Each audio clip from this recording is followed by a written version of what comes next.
in the Chavod Levavot that the reason why God does not explicitly tell us the reward for the mitzvot is because really we don't deserve Olam Haba. Why not? How can you say such a thing? It's because really the comparison to what Hashem does for us, we barely do anything for Hashem. He does so way more than for us than we do for Him. So therefore, you think about it, we don't really deserve reward unless Hashem gives us a kindness. Because even if a person's good deeds were as numerous as the grains of the sand at the sea, it would not be equal to even one of the many kindnesses Hashem did with us. So therefore, if Hashem really wanted to be demanding and meticulous with us, He could say that all your good deeds will be canceled out and disappear, and you don't even need any Olam Haba. Therefore, any reward you receive from Him, and Magia lo al Maaseh, you don't really deserve as payment for your deeds. So therefore, why do we get it? Because it's a chesed, because it's a kindness. Hashem gives us a kindness. Therefore, Hashem didn't have to mention this gift, this reward for the mitzvah, because it's not even earned the reward. It's a gift, and the gift Hashem doesn't have to mention. It doesn't have to tell us what the gift is. Okay, what about a punishment? A reward we don't really deserve. What about punishment? Do we deserve a punishment? So he says, "Achahonish shnei olamim." However, punishment for averot, in both worlds, this world, the world to come, that you do deserve. Bedinu be'emet u'bedin. And it's actually a liability you incur. Rather, Hashem, He doesn't get the punishment for the kindness of the Creator. Hashem overrides the justice. As it says, it says you, Hashem, as kindness. He is merciful one, He's forgiving of sin, and does not destroy. So why does Hashem not mention in the Torah Olam Haba for punishment? Why doesn't He say about Gehinam and the levels of Gehinam and what you get exactly in Gehinam? Why doesn't it say that explicitly in the verses in the Torah? Because it could be that you won't get it. It could be that Hashem will cancel it out because of mercy, so therefore He didn't want to write it down. And therefore, since you don't really deserve reward, so He didn't write down the reward, it was just a kindness. And also, since you might not get the punishment, not because you don't deserve it, you do deserve punishment. It's just Hashem might forgive you, Hashem might do kindness with you, so therefore He also left it out. Okay, good. Fifth reason. מהם כי מעשה הטוב מתחלק לשני חלקים. ממנו נסתר אין משקיף עליו זולת בורא, כחובות לבבות, וממנו נברא האיברים, אינו נסתר מן הברורים, כי בין מצוות נברא האיברים. So there's two parts of deeds. There's part of a deed. Every mitzvah has parts that nobody sees. There's the part that and Hashem sees in your heart how you try to do the mitzvah. And Hashem sees in your brain how much you thought about the mitzvah. That nobody sees, only Hashem sees. And then there's the part of the mitzvah that you did with your limbs. That you moved your legs, you moved your arms, you were here, you were there. That everybody sees. He says, Hashem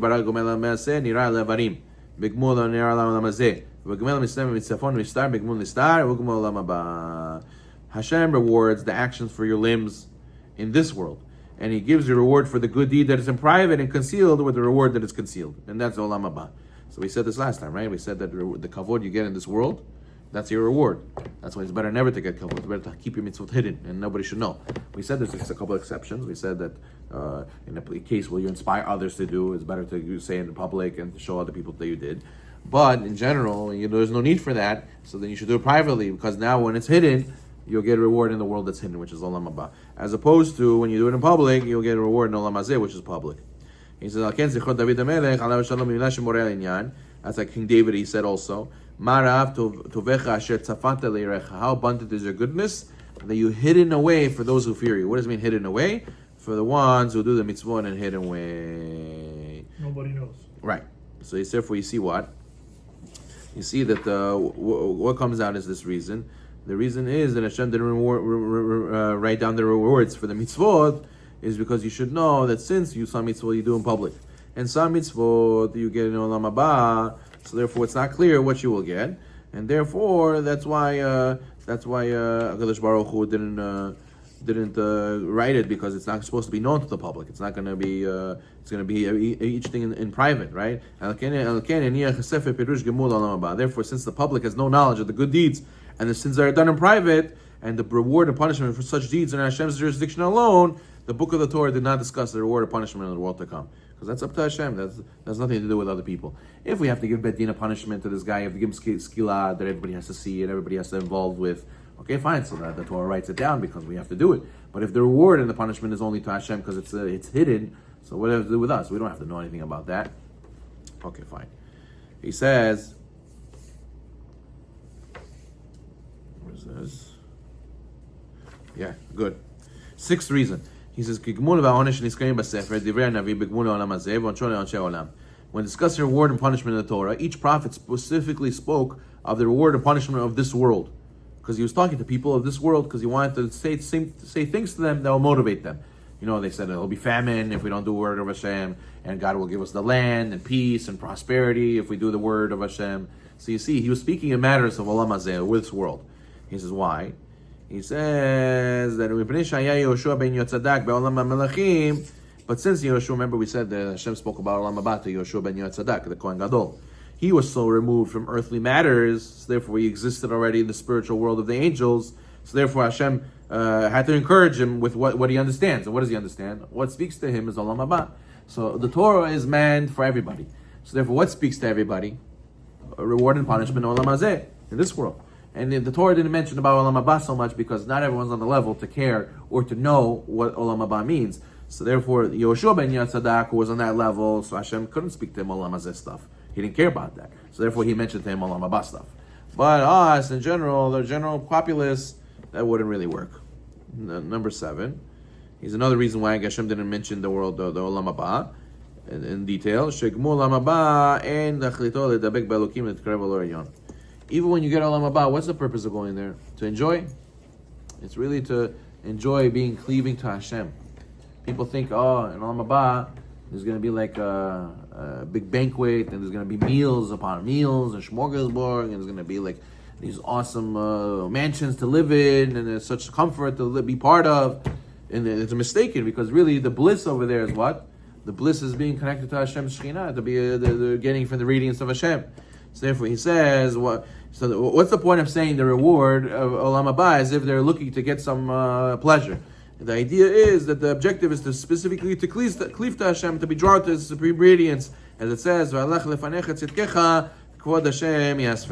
in Yeshaya, your righteous deed will precede you, and the glory of Hashem will gather you in. As the Bukharians, they always say, what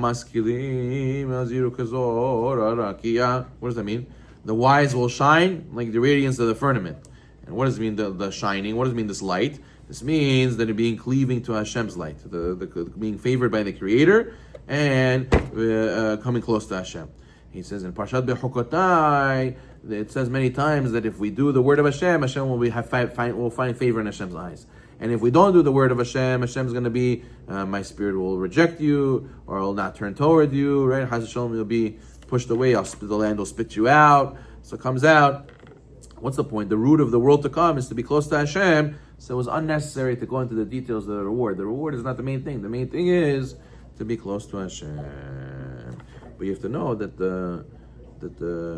what does it mean, my spirit will not reject you in the Pasuk? The Yakut Ma'amlo says like this. He says, a human being cannot remain in the company of a same person indefinitely. You know, you have a good friend.